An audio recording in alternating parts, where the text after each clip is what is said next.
Hi friends, ಎಲ್ಲರಿಗೂ ನಮಸ್ಕಾರ. ನನ್ನ ಹೆಸರು ವರಲಕ್ಷ್ಮಿ. MP ಕನ್ನಡ TV ಚಾನಲ್ಗೆ ಎಲ್ಲರಿಗೂ ಸ್ವಾಗತ. ನಾನೊಂದು ಹೊಸ ಇನ್ಫಾರ್ಮೇಷನ್ ಜೊತೆ ಬಂದಿದ್ದೀನಿ. ಅದೇನಂತಂದರೆ, ಪ್ರೈವೇಟ್ ಇನ್ಸೂರೆನ್ಸ್ ಕಂಪನಿಗಳು ಅಂದರೆ PRS ಮತ್ತು ಅಗ್ರಿಗೋಲ್ಡು, ಗುರಿಟಿಕ್ ಈ ಥರ ಕಂಪನಿಗಳು ಜನರ ಮಧ್ಯಾಹ್ನ ಗ್ರಾಮೀಣ ಪ್ರದೇಶಗಳಲ್ಲಿ ಏಜೆಂಟ್ರ ಮುಖಾಂತರ ಹಣ ಕಟ್ಟಿಸ್ಕೊತಿದ್ರು. ಆ ಅಮೌಂಟು ಅರ್ಧದಲ್ಲೇ ಕಟ್ಟಿದ್ದು. ತುಂಬ ಜನಗಳು ಅಮೌಂಟ್ ಕಟ್ಟಿದ್ದು ರಿಟರ್ನ್ ಬಂದಿರಲಿಲ್ಲ. ಅದು ಕಂಪನಿಗಳಿಗೆ ಕ್ಲೋಸ್ ಆಗಿದೆ ಅಂತೇಳಿ ಹಾಗೆ ಅದನ್ನು ಪೆಂಡಿಂಗ್ ಇಟ್ಟಿದ್ರು.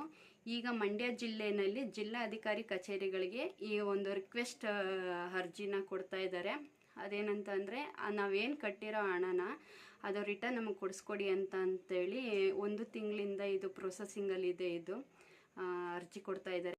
ಗ್ರಾಮೀಣ ಪ್ರದೇಶಗಳಲ್ಲಿ ಎಲ್ಲರಿಗೂ ಈ ವಿಷಯ ತಿಳಿಲಿ ಅಂತೇಳಿ ಈ ವಿಡಿಯೋ ಮಾಡ್ತಾ ಇದ್ದೀನಿ. ಯಾಕೆಂತಂದರೆ ತುಂಬ ಜನ ಈ ಅಮೌಂಟ ಕಟ್ಟಿ ಅವ್ರು ತುಂಬ ಹಣನ ಕಳ್ಕೊಂಡಿದ್ದಾರೆ. ಹಾಗಾಗಿ ಈ ಇನ್ಫಾರ್ಮೇಷನ್ ಕೊಡೋದಕ್ಕೋಸ್ಕರನೇ ಈ ವಿಡಿಯೋ ಮಾಡ್ತಾ ಇದ್ದೀನಿ.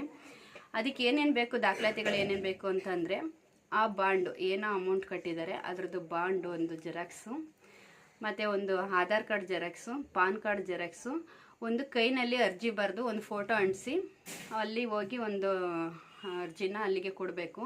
ಫಸ್ಟೆಲ್ಲ 1 ತಿಂಗಳಿಂದ ಇದು ಪ್ರೊಸೆಸಿಂಗ್ ನಡೀತಿದೆ. ಈ ಒಂದು 15 ದಿನಗಳಲ್ಲಿ ಏನಾಗಿತ್ತು ಅಂತಂದರೆ, ಲಾಯರ್ಗೆ ಅಫಿಡೇವಿಟ್ ಮಾಡಿಸಿ ಕೊಡಬೇಕು ಅರ್ಜಿನ ಅಂಥೇಳಿ ತುಂಬ ಹೇಳಿ ಆ ಥರ ಎಲ್ಲ ಹೇಳಿ ಲಾಯರ್ ಹತ್ರ ಅಫಿಡೇವಿಟ್ ಎಲ್ಲ ಮಾಡಿಸ್ತಾಯಿದ್ರು. ನಿನ್ನೆ ಇವಾಗ ಅದನ್ನು ಕ್ಲೋಸಿಂಗ್ ಮಾಡಿದ್ದಾರೆ. ಯಾರೂ ಕೂಡ ಹೋಗಿ ಅಫಿಡೇವಿಟ್ ಏನು ಮಾಡಿಸ್ಬೇಕಾಗಿಲ್ಲ. ಆಮೇಲೆ ಒಂದು ಫಾರ್ಮ್ ಕೊಡ್ತಿದ್ರು. ಏನಂತಂದರೆ, ಒಂದು ಫಾರ್ಮ್ ತೊಗೊಂಡು ಆ ಫಾರ್ಮಲ್ಲಿ ಫಿಲ್ ಮಾಡಿ ಕೊಡಬೇಕು ಅಂತ ಹೇಳ್ತಿದ್ರು. ಅದು ಕೂಡ ಇವಾಗಿಲ್ಲ. ಇವಾಗ ಏನಿದ್ರು ಬರೀ ನಾವೇ ಕೈಯಾರೆ ಅರ್ಜಿ ಬರೀಬೇಕು. ಅರ್ಜಿಗೆ ಒಂದು ಫೋಟೋ ಅಂಟಿಸಿ ಆ ಬಾಂಡು ಮತ್ತು ಒಂದು ಆಧಾರ್ ಕಾರ್ಡು ಮತ್ತು ಒಂದು ಪಾನ್ ಕಾರ್ಡು ಅದಿಷ್ಟನ್ನು ಸೇರಿಸಿ ಜಿಲ್ಲಾ ಅಧಿಕಾರಿ ಕಚೇರಿಗೆ ತಗೊಂಡೋಗಿ ಕೊಡಬೇಕು. ಫ್ರೆಂಡ್ಸ್, ಮಂಡ್ಯದಲ್ಲಿ ಕೋರ್ಟ್ಗೆ ಹೋಗೋ ದಾರಿನಲ್ಲಿ ಲೆಫ್ಟ್ ಸೈಡು ಈ ಜಿಲ್ಲಾ ಅಧಿಕಾರಿ ಕಚೇರಿ ಸಿಗುತ್ತದೆ. ಇಲ್ಲಿ ಮಹಿಳಾ ಕಲ್ಯಾಣ ಇಲಾಖೆ ಕಚೇರಿನೂ ಕೂಡ ಇಲ್ಲೇ ಇರೋದು.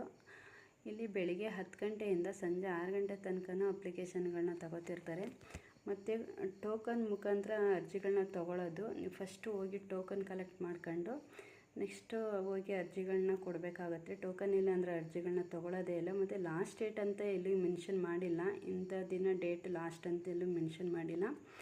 ಹಾಗಾಗಿ ಇನ್ನೂ ತುಂಬ ದಿನ ಇರುತ್ತದೆ. ಈ ಇನ್ಫಾರ್ಮೇಷನ್ ನಿಮ್ಗೆ ಇಷ್ಟ ಆದರೆ ಲೈಕ್ ಮಾಡಿ, ಶೇರ್ ಮಾಡಿ. Thank you.